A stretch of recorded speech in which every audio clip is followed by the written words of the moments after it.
នៅជាមួយនឹងដៃគូញឹកញាប់បង្កទៅជាផលប៉ះពាល់បែបណា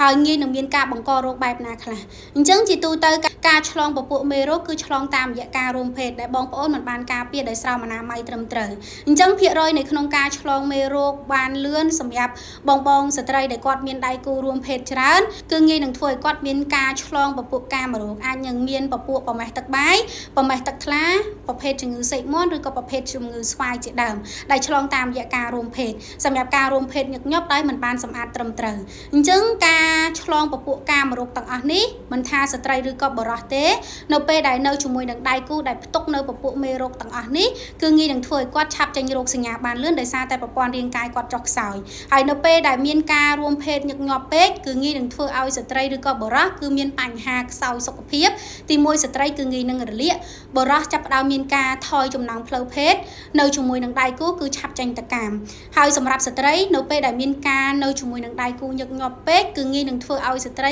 ងាយនឹងមានការបង្ករោគដែលធ្វើឲ្យអាចនឹងធ្លាក់សរមាស់ធំក្លិនក្តៅក្រហាយស្ងួតនៅនឹងទ្វារមាសដែលធ្វើឲ្យស្ត្រីអត់ចំណង់អត់មានរំអិលអត់មានសំណើមនៅជាមួយនឹងដៃគូហើយផលប៉ះពាល់ខ្លាំងបំផុតនោះគឺងាយនឹងធ្វើឲ្យឆ្លងពពួកកាមរោគប្រមេះទឹកបាយប្រមេះទឹកថ្លាបានលឿនទី2គឺពិបាកនៅក្នុងការមានកូនទី3គឺប៉ះពាល់ដល់សម្រស់របស់ស្ត្រីដែលធ្វើឲ្យប៉ះពាល់ទៅដល់អរម៉ូនប៉ះពាល់ទៅដល់វដ្តរដូវទាំងបើសិនជាក្នុងករណីបងប្អូនមានដៃគូរួមភេទច្រើនហើយបងប្អូនត្រូវការរួមភេទញឹកញាប់សូមបងប្អូនការពារឲ្យបានត្រឹម